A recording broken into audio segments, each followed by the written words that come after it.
नमस्कार, अखबार रिपोर्टर के इस अंक में आपका स्वागत है। अमेरिका ने दावा किया है कि उसने ईरान के 3 परमाणु संयंत्रों पर हमला किया है और इससे उनके जो परमाणु बनाने की बम बनाने की क्षमता थी उसको पूरी तरह से नष्टबूद कर दिया, यानी डिस्ट्रॉय कर दिया।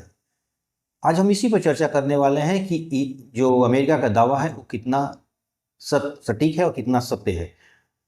बात शुरू करें इससे पहले आपसे हमारी गुजारिश है कि आप हमारे चैनल को थोड़ा सब्सक्राइब कर दीजिए और जो कुछ राय है जरा खुल के दीजिए इस पर। देखिए, बात शुरू करें तो इससे पहले मैं आपको बता दूं कि हम कोई आपको वॉर फोबिया नहीं बना रहे हैं, हम आपको कोई ऐसा डर नहीं दिखा रहे हैं। हम सिर्फ एक इन्फॉर्मेशन दे रहे हैं, जो इन्फॉर्मेशन अलग अलग सूत्रों से हमें मिली है, जो हमारे सोर्स हैं उससे जो मिली हैं, उसके द्वारा हम आपको एक्सप्लेन करने की कोशिश कर रहे हैं, कुछ बताने की कोशिश कर रहे हैं। बाकी और कोई आपको कोई डर पैदा करना हमारा उद्देश्य नहीं है।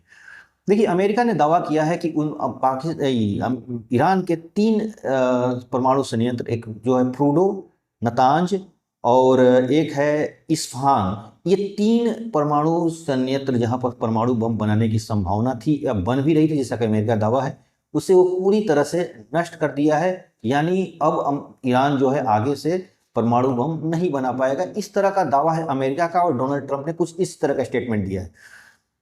अब इसमें कितनी सच्चाई है ये भी हम अलग अलग सोर्सों से पता करेंगे कि इसमें कितना अमेरिका सच बोल रहा है। दूसरा चीज है कि ईरान ने क्या कहा है।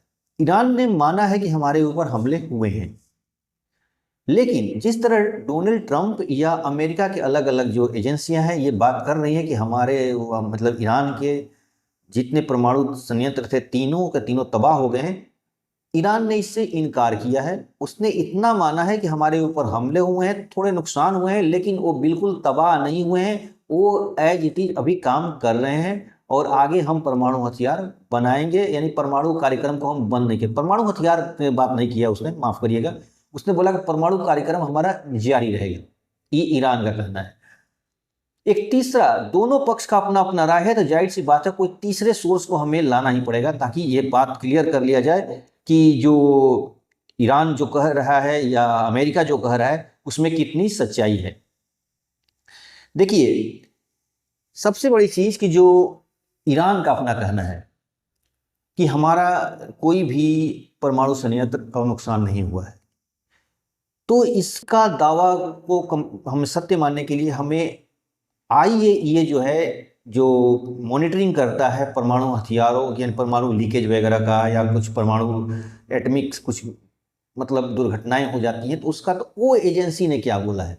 जाहिर सी बात है कि अमेरिका जब इतने बड़े लेवल पे उसका ईरान का कुछ नुकसान किया होगा तो उसमें से रेडिएशन कुछ जरूर लीक हुई होगी, इसमें कोई दो राय नहीं है। लेकिन आईएईए ने बोला है, जो इंटरनेशनल एटॉमिक एनर्जी एजेंसी है, उसने ये बोला है कि अभी तक हमारे पास जो इंफॉर्मेशन है उसमें कोई भी परमाणु लीकेज का अभी कोई सूचना नहीं है। यानी हमारे पास कोई ऐसा सोर्सेस नहीं मिले या ऐसा कोई एविडेंस नहीं मिला है ताकि हम ये दावा कर सकें कि परमाणु लीकेज हुआ है।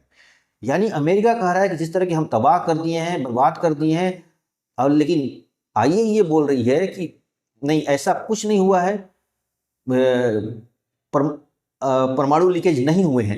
तो अब यहाँ पर ये बात ईरान के बातों जो सोर्सेस हैं उनका दावा सही होता है कि अभी अमेरिका ने जो बात बोल रहा है वो पूरी तरह से बढ़ा चढ़ाकर बताया गया है, एक तरह से वॉर रूमर है, ताकि ये एक दुनिया में एक डर पैदा किया जाए कि या ईरान के खिलाफ एक माहौल तैयार किया जाए कि वो हथियार बना रहा था, परमाणु हथियार बना रहा था।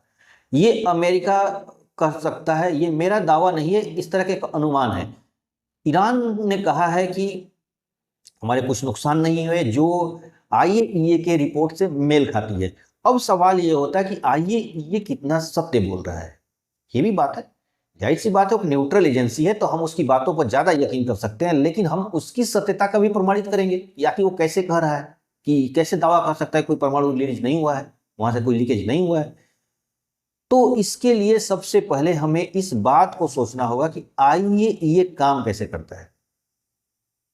तो आईएईए काम करने के लिए उसने सैटेलाइट छोड़ रखे हैं, कुछ अलग जो जहाँ जहाँ परमाणु संयंत्र हैं उसके आसपास के देशों में भी या उस जगह पर भी कुछ उस तरह के उसने मशीनों को लगा कर रखा है ताकि वो रेडिएशन को चेक करें। जब उसने, चूंकि लड़ाई चल रही है, तो आइए ये कि कोई भी मेंबर्स या कोई भी सदस्य होंगे वो ईरान के तो परमाणु संयंत्र के पास नहीं होंगे, ताकि उसे इंफॉर्मेशन मिली कैसे कि परमाणु रिलीज नहीं हुए हैं। तो उसके लिए उसने जो सोर्स का इस्तेमाल किया है वो है बॉर्डर एरिया, यानी पड़ोसी देश, यानी उनके पड़ोसी में जो पड़ोस में हैं, इराक है, सीरिया है या पाकिस्तान है, यहाँ पर उन्हें कोई रेडिएशन का कोई नुकसान नहीं हुआ है। अब यहाँ सोचने की बात है कि परमाणु रिलीज कुछ होता है, लीकेज होता है, तो तुरंत नहीं चला जाता है, यानी पूरी दुनिया में एक लीकेज हुआ और पूरी दुनिया में नहीं फैल जाएगा, उसमें थोड़ा समय लगता है। अब मैं ये भी नहीं कहूँगा कि 10 दिन, 20 दिन, 1 महीना लगता है, कुछ घंटों का समय लगता है। और चूंकि अभी सुबह रिपोर्ट ही आई है, उन्होंने दावा किया है और ईरान ने उसको इनकार किया, उसी समय इनका भी रिपोर्ट आ गया है कि कोई रिलीज नहीं हुई है, इसलिए तत्कालिक मैटर है। अभी इसमें 24 घंटे तक हमें इंतजार करना होगा कि वाकई डोनाल्ड ट्रंप सही बोल रहे हैं, ईरान सही बोल रहा है, या ये जो एजेंसी है वो सही बोल रही है। इसलिए इस पर हमें कोई रिएक्शन देना अभी एक तरह से गलत कहा जाएगा। अब यहाँ पर होता क्या है, देखिए, जैसे भारत और पाकिस्तान के बीच में जग जाहिर है कि तनाव है, और पाकिस्तान के लोग अक्सर भारत पर दावा करते हैं, धमकी देते हैं कि हम एटम बम फेंक देंगे। लेकिन ये इतना आसान नहीं है, क्योंकि भारत पर अगर एटम बम फेंकते हैं तो पाकिस्तान भी उससे बचेगा नहीं, क्योंकि रेडिएशन का शिकार वो भी होगा, क्योंकि रेडिएशन तो कोई बॉर्डर देखकर जाएगा नहीं कि भाई इस बॉर्डर के अंदर नहीं आना है, उसको उधर नहीं आना है। उसके लिए कोई पासपोर्ट वीजा की तो जरूरत नहीं है, वो तो कभी भी हवा के द्वारा है, अपना विकिरण है, वो अपना इधर उधर चला जाएगा। तो इस अगर दोनों देश, भारत और पाकिस्तान के बीच अगर परमाणु जंग होती है, तो ये बात नहीं है, अगर कोई एक दूसरे पर भी फेंक दिया तो वो अपना भी एक तरह से नुकसान करेगा, क्योंकि रेडिएशन उसके देश में भी वापस आ जाएगी। यही हाल ईरान के साथ भी है कि ईरान में जब एटॉमिक ये हुआ है, उनका डिस्ट्रॉय किया गया है, तो उसमें रिलीज हुई होगी, तो बॉर्डर के जो उनके सटे हुए देश हैं तो उनमें भी रिएक्शन गया होगा, इसका रेडिएशन गया होगा। लेकिन अभी तक IAEA ने कह रहा है कि अभी तक कोई इस तरह का रिपोर्ट नहीं है। 24 घंटे बाद क्या आएगा ये बात कहना थोड़ा मुश्किल है। अब देखिए यहाँ पर ईरान ने क्या प्रतिक्रिया किया है। ईरान ने दिया है हम इसका बदला लेंगे। अब ईरान कहाँ कहाँ बदला ले सकता है? सीधी सी बात है कि ईरान अमेरिकी बेस जो है वहाँ पर इराक में है, इनका सीरिया में है, या इजराइल पर ही हमले करके अपना बदला लेगा, क्योंकि ईरान के पास इतना ही क्षमता है, वो अमेरिका पर डायरेक्ट हमले करने की उसके पास क्षमता नहीं है, इसलिए वो उतना तो नहीं कर सकता है।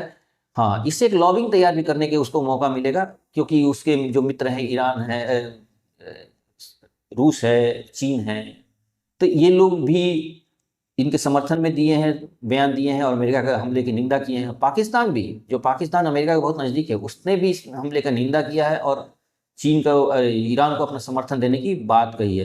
लेकिन पाकिस्तान का रवैया थोड़ा दोहरा रहता है, क्योंकि अभी उनके असीम मुनीर गए थे, तो असीम मुनीर, ऐसा मीडिया में चर्चा है कि असीम मुनीर को इसलिए मनाया गया है कि पाकिस्तान से कुछ इनपुट उनको लेना है, पाकिस्तान की तरफ से, ताकि ईरान में क्या, क्योंकि लड़ाई अगर लंबी खींचती है तो पाकिस्तान एक इम्पॉर्टेंट रोल प्ले करेगा इसमें, और ख़ासतौर पर अमेरिकी बेस में को वहाँ हॉल्ट करने के लिए या फ्यूल केयर करने के लिए कुछ ज़रूरत पड़ेगी, इसलिए असीम मुनीर वहाँ पर गए थे। इस तरह का मीडिया में चर्चा है, मेरी अपनी राय नहीं है इस पर।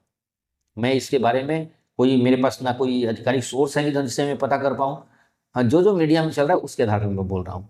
तो इस तरह की जो अभी बातें चल रही हैं, तो अभी जो हमले हुए हैं तो ये बढ़ा चढ़ा के सब कुछ बोला जा रहा है कि हमने बर्बाद किया, वो बोल रहे हैं कि नहीं हमारा कुछ नुकसान नहीं हुआ है, हम बदले लेंगे, ये वो। जो एक न्यूट्रल एजेंसी है उसने बोला कि हमारे पास कुछ रेडिएशन का नहीं है। तो अभी कुल मिलाकर 24 घंटे बाद ही पता चलेगा कि वाकई नुकसान कितना हुआ है, कौन सत्य बोल रहा है, कौन झूठ बोल रहा है। लेकिन अभी सब अपने अपने दावे कर रहे हैं। और तो आज के बस इतना ही। नए के साथ फिर आपसे मुलाकात होगी। आपसे हमारी गुजारिश है कि आप हमारे चैनल को थोड़ा सब्सक्राइब कीजिए, लाइक कीजिए और शेयर वगैरह कीजिएगा।